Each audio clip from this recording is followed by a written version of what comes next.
Shane Battier, 2001 Duke national champion, back-to-back Heat. How do you want to be known, a Dookie or a Miami Heat? I'd like to be known as just a guy who helped his team win a few rings. That is very political. That is appropriate and very political. But here's what somebody said about you. You were the no stats all-star. I don't quite know what that means, but I guess it's teamwork and I guess it's being successful everywhere you've been. Is that a persona that you kind of emulate? I'm very proud. I'm very proud of my career. Yeah. I'm very proud of my ability to impact my teams and make them better. It was never about stats for me. Yeah.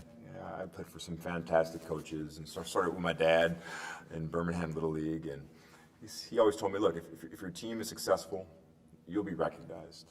All right, it doesn't work the other way around. And so, by the way, sorry to interrupt, but dads say that all the time. Yeah. Kids very rarely listen to that. By the way, my dad was a wise man, a man of very few words. When he spoke, I listened. You listened. And so for me, it's about what can I do to help my team? Yeah. What can I do to win this game? And when you start an NBA career, obviously you're very positive about your own abilities, but does somebody in your position project a 13-year NBA career and plan it around it financially? Or you say, just get through the first year? You're just trying to survive. Yeah. I was blessed to have a 13-year career. My only goal when I came into the NBA was to play 10 years and to walk away before they kicked me out. Yeah. You did both. And I did both. Yeah. 13 years, and I walked away healthy before they showed me to the door. So really, really blessed. But it really is year to year. It's about survival and staying in as long as you can. Well, year to year, 6 in Memphis? I had 5 years in Memphis. 5 Memphis, 3 Houston, Yep. and those memorable back-to-backs with the Heat. Yes. So you basically, when you got to Memphis, they had just moved from Vancouver, Yep. so you were kind of the face of mobility and the face of transition and stability of mobility. Well, you have to understand, when I left Duke, I was the all-time winningest college basketball player of all Ever. time. Yeah. Ever. All right? I go to the Memphis Grizzlies, who at the time had just moved from Vancouver. They had the lowest winning percentage of the 4 North American sports, all time. Yeah. So literally, I went from the best to the worst. How do you deal with that? It took a lot of patience. I lost more games by Thanksgiving than I did in 4 years at Duke. Right. But I was lucky to have a small group of young guys who wanted to do something and change it around. And when Hubie Brown came in my second year, he said, we're changing this culture. We're going to be a winner. And it took time, it took effort, it took a lot of beers to get through the pain, but we made the playoffs my third year there and made the playoffs 3 straight years, which is unheard of for the worst team of all time. When you accept the fact that NBA players are ambassadors and CEOs of their own corporations effectively, how do you build your brand to transcend the fact that you went from an all-time winner to an all-time loser and yet make people focus on Shane Battier, the basketball player? Yeah, well, you have to have a core philosophy. Yeah. And yours is? Work. No. Mine was work. Yeah. Mine was always work. It wasn't a problem that I couldn't solve through work, through dedication, through focus. I wasn't the most athletic guy. I wasn't the strongest guy, but You could shoot, though. I could shoot, and no one was going to outwork me or outthink me. Yeah. And that's what allowed me to help elevate that team. Working and Thinking, business show, international audience, 70-some-odd% of NBA players over the last few years had gone bankrupt, certainly had financial trouble. Yeah. How do you deal with that? Clearly yourself, but also as a representative of that industry. Well, Who's responsible? You have to understand sort of the path of an athlete. Yeah. When you're identified at a young age that, you know what, you might have potential to be a professional player. You're sort of the modern day warrior class. So what happens? You start building walls around yourself, not allowing anyone to see physical weakness, emotional weakness, psychological weakness, financial weakness. So all of a sudden you're at the highest level. Most pro athletes are incapable of saying help me, and would rather go down with the ship, be it lose money or lose their families or lose themselves emotionally or psychologically, than ask for help. Yeah. And I think that all starts at a very early age. Duke, you majored in comparative religions. Was that comparing Coach K to Dean Smith?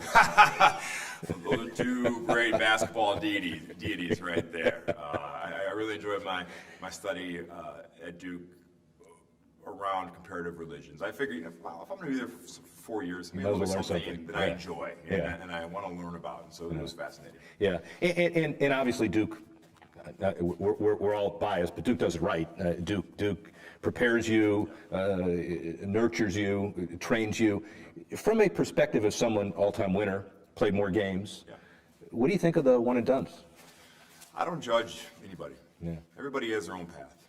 All right. There's no right way or wrong way to complete your journey. You know, for me, I wasn't good enough to go to the pros early, but I enjoyed college. I enjoyed being a college senior. I enjoyed being a man on campus and learning. Every situation is different, and I'm not going to begrudge anyone for achieving their dreams, reaching their dreams. Structurally, as a businessman, does the NBA and the Players Association restructure to require 2 years, or again, is it you're playing, you earned it, you have leverage, you do what you want? Well, optimally, I like what baseball does. Yeah. I think if you go to college, I think 2 years is beneficial for everybody. Yeah. For everybody. Yeah. For the player, for the college basketball game, for the NBA game, because you get more mature players coming in, a little better equipped to handle the stresses and pressures of professional basketball. Back-to-back, interesting, 2011, we all know what you did in Miami and how it was perceived. Great team, more than anything else as well. What was it like playing with LeBron and also advancing the team philosophy? Yeah, it was dynamic. It was never a dull moment. Yeah. You know, whether it was, we got into a hotel at 4 a.m. and people were waiting to see LeBron and D Wade, but thought it was but, for you. It was, you think it was for you? No. There were some grandmas there to see me, but you know, it was such an amazing team atmosphere. There was a true love and a true care for each other, and you know, you have to have talent to win big, but talent alone doesn't win you big. You have to have culture, you have to have love, you have to have caring, and a shared responsibility and sacrifice. And that's what was special about those Miami Heat teams. Conscious business brand building effort to have tent poles of a Duke championship and 2 back-to-backs and sustain your brand in the middle. Well, I never looked at it that way. Okay. Again, it's about work. Yeah. It's about creating trust, creating competency, being valuable to those in my circle. And I knew if I did that and did that consistently enough, the purity of that journey would elevate my teams, and I was lucky to do that at the highest level. Yeah. Tell me about the Battier Take Charge Foundation. Yeah, well, I live by a very simple motto: do well, do good. I've had a lot of blessings in my life. I've done extremely well in my basketball life and off-court life, but it's hollow if I can't help others. And so I feel very strongly about the power of education, and it's my duty, my responsibility, to be able to unlock others' potentials through higher education. So that's the cause, and I'm passionate about helping people reach their dreams through education. Rumor has it you were pegged to succeed Carl Levin, the Michigan senator, after his 2013 retirement. And whether you were called or not is not relevant to this question. Why not politics? I have a few things on my bucket list before I even consider that. I climbed Machu Picchu earlier this year. I want to become, Politics is harder. Much harder. I want to become like a 5 or 6 handicap golfer. Much harder. And I want to be a dad, most importantly. I want to coach my kids. And so when all that's done, who knows where I'll end up. Well, certainly the mountain climbing and the golfing, that's relatively easy compared to dealing with the discourse that people notice with politics. I'm not going to ask about Trump or any of that, but it's just as someone who's a student of that game, how do you feel about the political discourse that's going on in America? It's no different than a sports team, a dysfunctional sports team. We need to get back to being able to work together and create a synergy and have a purity and a reminder of what's really important. That's our country. And we get caught up in personal dogma often. We lose sight of what's really important. And government exists to help the people, to help govern the country in the most efficient way possible. And that's what I would like to see a return to. How did March Madness and your success propel you to be a better person, athlete? There's one thing that America loves. It's a one and done situation. They love the pressure. Yeah. When all the marbles are on the table, you better produce or you're going home. And the pressure of March, nothing like it. Nothing like it. Knowing if I had a bad game, we might be watching the rest of the tournament at home. So once I got to the NBA, I said, look, I've played in games that have much higher stakes than Tuesday night in Milwaukee. Interesting. And an interesting dynamic. And comparing the pros to the college, one business question relative to compensation, stipend, all of that. And we understand the issues of scholarships. Yeah. Should athletes be paid in the conventional sense? I think there should be increased compensation. The money is really funny. What I would love, what I propose, if we're really about education, let's offer our athletes a chance to achieve any graduate degree, master's, business, doctorate degree, if they play a varsity sport. Then all of a sudden, the kids are getting rewarded for their service to the school, and that's the most meaningful way to help these kids. Wish you could implement the plan. Do we see it closer now to reality as far as the Power 5 conferences leveraging the rest of them to get something like that done? We're inching. I think the awareness of the general population of the money that the NCAA makes is really mind-boggling. And so there's more of a fervor to, hey, we don't know what we need to do, but we need to do something to make this more equitable.